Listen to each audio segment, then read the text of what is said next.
Jordan നദിയിലെ ഓളങ്ങളെ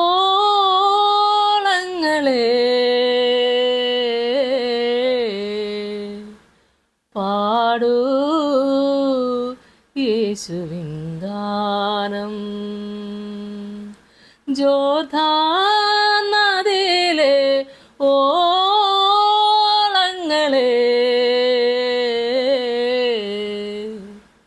പാടൂ യേശുവിൻ ഗാനം. കർത്താവിൽ എനിക്ക് ഏറ്റവും പ്രിയപ്പെട്ടവരെ, 38 സങ്കീർത്തനം അതിൻ്റെ 1 മുതലുള്ള വചനഭാഗങ്ങൾ നമുക്ക് വായിക്കാം. യഹോവേ, ക്രോധത്തോടെ എന്നെ ശിക്ഷിക്കരുതേ, ഉഗ്രനീരസത്തോടെ എന്നെ ദണ്ഡിപ്പിക്കുകയും വരുതേ. നിന്റെ അസ്ത്രങ്ങൾ എന്നിൽ തറച്ചിരിക്കുന്നു, നിന്റെ കൈ എൻ്റെ മേൽ ഭാരമായിരിക്കുന്നു. നിന്റെ നീരസം ഹേതുവായി എൻ്റെ ദേഹത്തിൽ സൗഖ്യമില്ല, എൻ്റെ പാവം ഹേതുവായി എൻ്റെ അസ്ഥികളിൽ സ്വസ്ഥതയുമില്ല. വചനഭാഗം നമ്മൾ കേൾക്കുമ്പോൾ ദാവീദിൻ്റെ ഒരു ജ്ഞാപക സങ്കീർത്തനം എന്ന തലക്കെട്ടിൽ 1 വാക്യം നമ്മളെ കേൾപ്പിക്കുന്നത്, യഹോവേ, ക്രോധത്തോടെ എന്നെ ശിക്ഷിക്കരുത്, ഉഗ്രനീരസത്തോടെ എന്നെ ദണ്ഡിപ്പിക്കുകയും വരുത്. ഇങ്ങനെ ശിക്ഷിക്കരുത് എന്ന് പറയുന്നില്ല, ക്രോധത്തോടെ എന്നെ ശിക്ഷിക്കരുത് എന്ന് മാത്രമാണ് ഇവിടെ പറയുന്നത്. ശിക്ഷ ഉണ്ടെങ്കിൽ അവിടെ രക്ഷയുണ്ടാവും. ശിക്ഷിക്കപ്പെടുന്ന സമയത്തെ അനുഭവം എന്ന് പറഞ്ഞാൽ എന്താ ദൈവമക്കളെ, ഒത്തിരി സങ്കടങ്ങൾ നമുക്കുണ്ടാവാം. യഹോവയുടെ ശിക്ഷയല്ലേ, നിരസിക്കാനും പാടില്ല, എതിർത്ത് പറയാൻ പാടില്ല, ദോഷം ചെയ്യാൻ പാടില്ല. ദാവീദ് രാജാവ് തന്നെ ഇവിടെ ഈ സങ്കീർത്തന ഭാഗം പറയുമ്പോൾ യഹോവേ, ക്രോധത്തോടെ എന്നെ ശിക്ഷിക്കരുത് എന്നാണ് അപേക്ഷിക്കുന്നത്. ശിക്ഷ ഏറ്റെടുത്ത എത്ര അനുഭവങ്ങൾ ഇവിടെ നമുക്കറിയാം.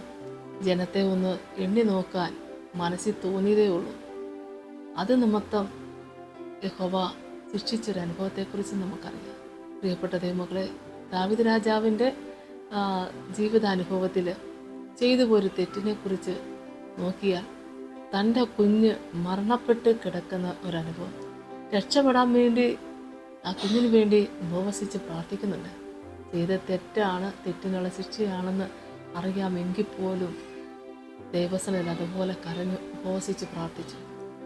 തീർച്ചയായിട്ടും ദൈവമക്കളെ, മരണം സംഭവിച്ചിട്ടും ദൈവസന്നിധിയിൽ നിന്ദിക്കാതെ പഴിക്കാതെ യഹോവ കൊടുത്ത ശിക്ഷയെ ഹൃദയത്തിൽ ഏറ്റെടുത്തുകൊണ്ട് ദൈവസന്നിധിയിൽ താണു നിന്ന് ദൈവസന്നിധിയിലേക്ക് തന്നെ സമർപ്പിച്ച ദാവീദ് രാജാവിനെ നമ്മൾ നോക്കിയാൽ ദൈവമക്കളെ, ശിക്ഷ ഉണ്ട് എന്നുള്ളത് നമ്മളെ വ്യക്തമായിട്ട് കേൾപ്പിക്കുന്ന ഒരു ഭാഗം.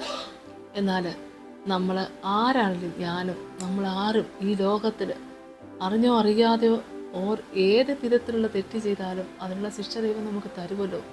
ശിക്ഷിക്കപ്പെടുന്ന ഒരനുഭവം നമുക്ക് വരുമ്പോൾ ഒരു പക്ഷേ ദൈവമക്കളെ, ഓരോ ചെറിയ കാര്യങ്ങൾ അത് ചെറുതല്ലേ എന്ന് നമ്മൾ വയ്ക്കുമ്പോഴും, ചെറുതാണെങ്കിലും വലുതാണെങ്കിലും തെറ്റെപ്പോഴും തെറ്റ് തന്നെയാണ്. ശരിയൊരിക്കലും തെറ്റാകുകയില്ല, തെറ്റൊരിക്കലും ശരിയാകത്തില്ല. അറിയാതെ ചെയ്തു പോയ തെറ്റുകുറ്റങ്ങളെ ഏറ്റുപറഞ്ഞ് പ്രാർത്ഥിക്കുക എന്നുള്ളതല്ലാതെ നമുക്ക് രക്ഷയില്ല. എന്നാൽ ദൈവം നമുക്ക് തരുന്ന ശിക്ഷകളെ നമ്മൾ ഏറ്റെടുക്കുമ്പോൾ ദൈവം എന്നെ കൈവിട്ടു, എന്നെ തള്ളിക്കളഞ്ഞു എന്ന് പറയാതെ ദൈവം എന്നെ ശിക്ഷിച്ചത് നിമിത്തം കർത്താവിനെ രക്ഷിക്കും എന്നുള്ളൊരു നല്ലൊരു ഉറപ്പ് നമ്മുടെയൊക്കെ മനസ്സിലുണ്ടാവട്ടെ. ഇവിടെ പറയുന്നുണ്ട്, ഉഗ്രനീരസത്തോടെ എന്നെ ദണ്ഡിപ്പിക്കരുത്. ഇവിടെ എല്ലാം ദാവീദ് രാജാവ്, ഇതൊന്നും എനിക്ക് വേണ്ട, ഈ ശിക്ഷ വേണ്ട, യഹോവയോട് ക്രോധത്തോടെ എന്നെ ശിക്ഷിക്കരുത്, ഉഗ്രനീരസത്തോടെ എന്നെ ദണ്ഡിപ്പിക്കരുത് എന്ന് പറയുമ്പോൾ ഇതൊന്നും ചെയ്യണ്ടെന്നല്ല പറയുന്നത്. പക്ഷേ ഉഗ്രനീരസത്തോടെ എന്നെ ദണ്ഡിപ്പിക്കരുത് എന്ന് പറയുമ്പോൾ ദൈവമക്കളെ, ആ ശിക്ഷ ഏറ്റെടുക്കാനൊരു മനസ്സുണ്ട്. കാരണം തെറ്റുപറ്റിപ്പോയി. നമുക്ക് ദൈവത്തിൻ്റെ പാദപീഠത്തിലിരുന്ന് നമ്മളെ തന്നെ താഴ്ത്തി സമർപ്പിച്ചുകൊണ്ട് നമുക്ക് പ്രാർത്ഥിക്കാൻ ഇടയാകട്ടെ.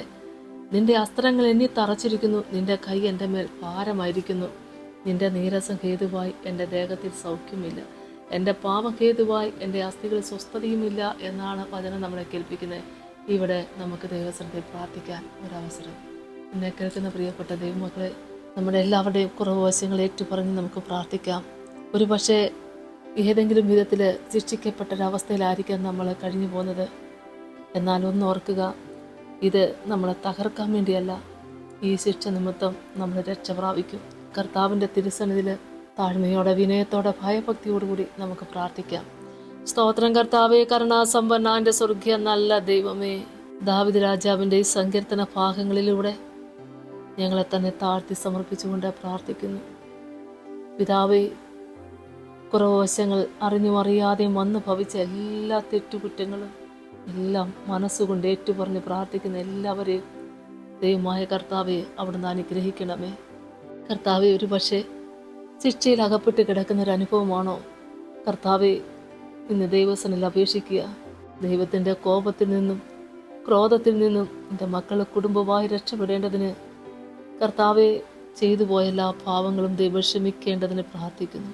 സകല ജനത്തിൻ്റെയും തെറ്റുകുറ്റങ്ങൾ ഏറ്റുപറഞ്ഞ് പ്രാർത്ഥിക്കുന്ന ദാനിയേൽ പ്രവാചകനും തൻ്റെ കുറവുകളെ ഏറ്റുപറഞ്ഞ് പ്രാർത്ഥിച്ചുകൊണ്ട് കർത്താവെ സകല ജനത്തിനു വേണ്ടി അപേക്ഷിച്ചതുപോലെ പിതാവെ എല്ലാവർക്കു വേണ്ടി പ്രാർത്ഥിക്കുന്ന എൻ്റെ പക്ഷത്തെ കുറവുകളും എൻ്റെ വീഴ്ചകളും കർത്താവെ എല്ലാ കുറവുകളും ദൈവം ക്ഷമിച്ചുകൊണ്ട് വിശ്വസിക്കുന്ന ജനത്തിനു വേണ്ടി പ്രാർത്ഥിക്കുന്ന ഈ സമയത്ത് മനസ്സലിയണമേ കർത്താവെ, കരുണ തോന്നണമേ എന്ന് പ്രാർത്ഥിക്കുന്ന കർത്താവെ, ഈ ശിക്ഷാവിധിയിൽ നിന്ന് രക്ഷപ്പെടേണ്ടതിന് എല്ലാവരെയും സഹായിക്കണേ. നാളുകളായി കഷ്ടത അനുഭവിക്കുന്ന കർത്താവെ, രോഗാവസ്ഥയിലായിരിക്കുന്നു, ഞെരുക്കത്തിലായിരിക്കുന്നു, സങ്കടത്തിലായിരിക്കുന്നു, വേദനയിലായിരിക്കുന്നു, പ്രതീക്ഷിക്കാത്ത ജീവിതത്തിൽ ഒരുപാട് കഷ്ടങ്ങൾ കർത്താവെ ഒന്നിന് പിന്നാലെ മറ്റൊന്നായി തുടർച്ചയായ ജീവിതത്തിൽ അനർത്ഥങ്ങൾ സംഭവിച്ചുകൊണ്ടിരിക്കുമ്പോൾ ഹല്ലേലൂയ സ്തോത്രം, ഈ സമയത്ത് ദൈവസന്നിധിയിലേക്ക് അടിയങ്ങളെ താഴ്ത്തി സമർപ്പിച്ച് പ്രാർത്ഥിക്കുന്നു. അറിഞ്ഞോ അറിയാതെ ചെയ്തു പോയ സകല പാപങ്ങളും പിതാവേ അവിടുന്ന് ക്ഷമിക്കണമേ എന്ന് പ്രാർത്ഥിക്കുന്ന കർത്താവേ, കാൽവരി ക്രൂശിലെ കുഞ്ഞാടിൻ്റെ തിരുരക്തത്താൽ ശുദ്ധി വരുത്തി നിർമ്മലമാക്കണമേ എന്ന് പ്രാർത്ഥിക്കുന്ന കർത്താവേ, കരുണ തോന്നണമേ എന്ന് പ്രാർത്ഥിക്കുന്ന കർത്താവേ, യോർദാൻ നദീ തീരത്ത് കർത്താവേ യോഹന്നാൻ സ്നാപകൻ വളരെ മനോഹരമായിട്ട് മാനസാന്തര സ്നാനത്തെക്കുറിച്ച് കർത്താവ് ഇവിടുന്ന് വെളിപ്പെടുത്തി പ്രസംഗിച്ചപ്പോൾ കർത്താവെ അറിഞ്ഞും അറിയാതെയും ചെയ്തു പോയ സകല പാപങ്ങളും ഏറ്റുപറഞ്ഞുകൊണ്ട് കർത്താവെ അനേകര് കർത്താവിൻ്റെ നാമത്തിൽ സ്നാനമേറ്റ് ദൈവരാജ്യത്തിൽ 1-ാം സ്ഥാനത്തെത്തിയപ്പോൾ സ്വർഗത്തിലെ ദൈവമേ സമയത്തടിങ്ങൾ പ്രാർത്ഥിക്കുന്ന കർത്താവെ, തന്നെ താഴ്ത്തി സമർപ്പിച്ചുകൊണ്ട് പ്രാർത്ഥിക്കുന്ന എല്ലാ പ്രിയപ്പെട്ടവരെയും ദൈവം അനുഗ്രഹിക്കണമേ എന്ന് പ്രാർത്ഥിക്കുന്ന കർത്താവെ, വചനം കേട്ട് കർത്താവെ ഹല്ലേലൂയ സ്തോത്രം അത് ഹൃദയത്തിൽ അത് ഗ്രഹിച്ചുകൊണ്ട് അതനുസരിച്ചുകൊണ്ട് മുമ്പോട്ട് പോകേണ്ടത് ദൈവം സഹായിക്കണമേ. എൻ്റെ കർത്താവെ, ഇപ്പോൾ ഈ സമയത്ത് രോഗാവസ്ഥയിലായിരിക്കുന്ന എല്ലാ പ്രിയപ്പെട്ടവർക്ക് വേണ്ടി പ്രാർത്ഥിക്കുന്ന കർത്താവെ, രോഗികൾക്ക് വൈദ്യനായ നല്ല കർത്താവെ സൗഖ്യം കൊടുക്കണമേ, സമാധാനം കൊടുക്കണേ, മനസ്സ് പുതുക്കി രൂപാന്തരപ്പെടുവാൻ ഈ സമയം നിന്റെ മക്കളെ കർത്താവെ ഇത് വിനിയോഗിക്കുമ്പോൾ അറിഞ്ഞും അറിയാതെയും ചെയ്തു പോയ എല്ലാ പിഴകളെയും ദൈവസനിൽ ഏറ്റുപറഞ്ഞ് കർത്താവിൻ്റെ തിരുസന്നിധി മനസ്സുകൊണ്ട് കർത്താവെ കടന്നു വരുന്ന എല്ലാവർക്കും വേണ്ടി ഈ സമയത്ത് പ്രാർത്ഥിക്കുന്നു. നിന്റെ മക്കളെ അനുഭവിക്കുന്ന ഈ വ്യാധി നിന്റെ മക്കളെ വിട്ടു പോകേണ്ടതിന് സ്വർഗത്തിലെ ദൈവം സഹായിക്കണമേ. ഭവനത്തിലെ എല്ലാ പ്രയാസങ്ങളും മാറ്റിക്കൊടുക്കണേ, എല്ലാ ഞെരുക്കവും മാറ്റിക്കൊടുക്കണമേ. കർത്താവേ, നിന്റെ മക്കളെ ഈ ശിക്ഷയിൽ നിന്ന് രക്ഷപ്പെടേണ്ടതിനും രക്ഷപ്പെട്ട് കർത്താവിന് വേണ്ടി വേർതിരിക്കപ്പെട്ട മക്കളായി വിശുദ്ധ ജനമായി കർത്താവിന് വേണ്ടി വേല ചെയ്യുവാൻ നിന്റെ മക്കളെ സഹായിക്കണമേ. പിതാവിൻ്റെയും പുത്രൻ്റെയും പരിശുദ്ധാത്മാവിൻ്റെ നാമത്തിൽ അപേക്ഷിക്കുന്നപ്പ കൃപയോടെ കേൾക്കണമേ. ആമേൻ. ഹല്ലേലൂയ. യേശുവേ സ്തോത്രം.